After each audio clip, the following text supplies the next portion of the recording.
চলতি সপ্তাহে 14 জুলাই থেকে 20 জুলাই পর্যন্ত গোটা দেশ জুড়ে চলছে বন মহোৎসব।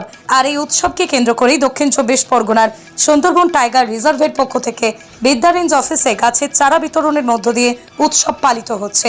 এলাকার স্থানীয় বাসিন্দা সহ বিভিন্ন এলাকা থেকে সাধারণ মানুষ এসে চারা সংগ্রহ করে তাদের বাড়িতে রোপণ করছে।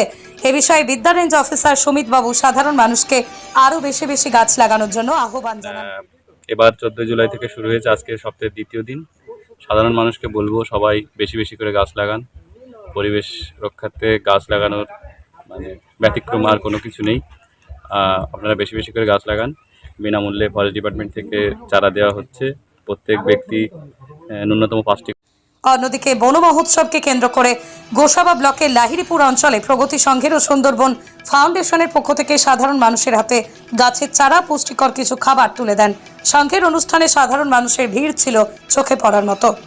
তো এটা প্রায় 11,000 প্যাকেট আমরা গোসাবা ব্লকের বিভিন্ন দ্বীপে বা বিভিন্ন জায়গায় আমরা দিচ্ছি। বুথে বুথে বা বিভিন্ন গ্রামে গিয়ে বিভিন্ন স্কুলে গিয়ে আমরা দেওয়ার চেষ্টা করছি। প্রকৃতি সংঘের সমস্ত কর্মকর্তা অনেক কষ্ট করে সেই বালি থেকে কিন্তু ওনারা এনেছেন।